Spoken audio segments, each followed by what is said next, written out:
Hello and welcome to today's Webnews, where we'll be taking a look at some of the stories making the online headlines.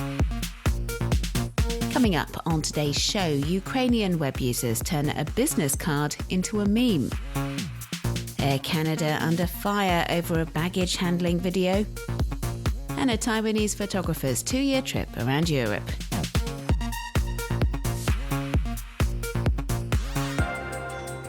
Sunday 20th of April saw a fatal shooting at a checkpoint manned by pro-Russian activists near the town of Sloviansk in eastern Ukraine. The Kremlin was quick to blame the attack on the Ukrainian far-right nationalist party Right Sector, which was extremely active during the Euromaidan revolution that culminated with the ousting of the then president Viktor Yanukovych. The accusations are partly corroborated by a report aired on Russian TV channel Live News, which claimed a business card belonging to the far-right group's leader, Dmitry Yarosh, was found at the scene and proves Right Sector was involved. Many Ukrainian web users say this is nothing more than a clumsy attempt by Kremlin-backed media at manipulating public opinion, and they've been poking fun at the so-called evidence online. Hundreds have taken to social networks posting under the Yarosh's business card hashtag with sarcastic comments or wacky photo montages ridiculing the accusations made by the Russian authorities.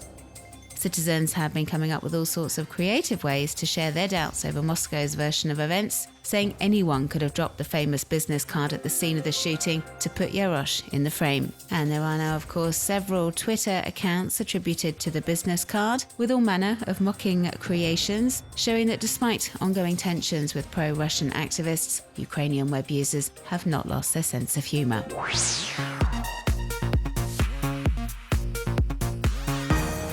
Baggage handlers dropping items from a several-metre-high movable stairway down into a cargo bin. An Air Canada passenger filmed this scene at Toronto's Pearson International Airport, and the video has been viewed some 1 million times since being posted to YouTube last Thursday, drawing fury on social media. Shocked to see baggage handled so carelessly, web users have been posting outraged reactions to what they saw in the video. Some saying they'll no longer fly with Air Canada. Passengers have been slamming the baggage handlers' lack of professionalism, saying they should carry each suitcase down the stairs.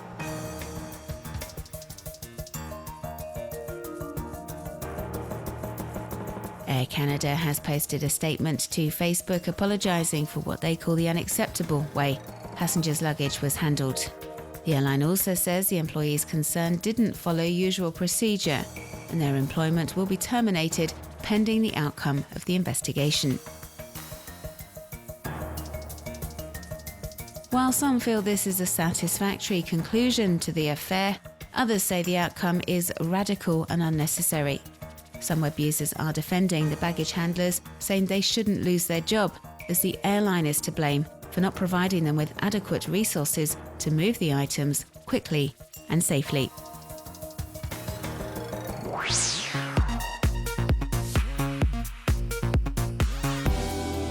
British web users have taken to social networks in their droves, posting under the Cameron Jesus hashtag, following comments made by the Prime Minister David Cameron over Easter, in which he asked the people of Britain to be more confident about our status as a Christian country.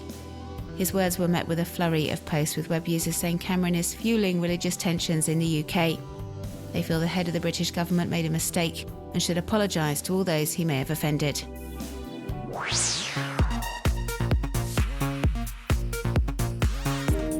Do we finally have evidence that the Loch Ness monster actually exists? Ever since these satellite images claiming to show the silhouette of a creature moving through the water were posted online, web users have been wondering. The pics have been widely shared on social networks and were even published in British newspaper The Daily Mail last week. They are, it turns out, a hoax and have been debunked by a number of web users, saying what we see is a boat wake touched up with some nifty image editing software. Disappointing news indeed for all those hoping for a glimpse of Nessie.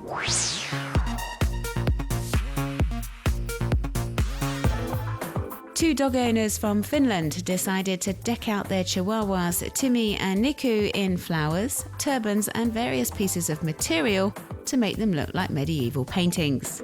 You can see the finished pieces on the Medieval Dogs Tumblr blog, which pays a somewhat offbeat tribute to works by Flemish and Italian painters of the 15th and 16th century.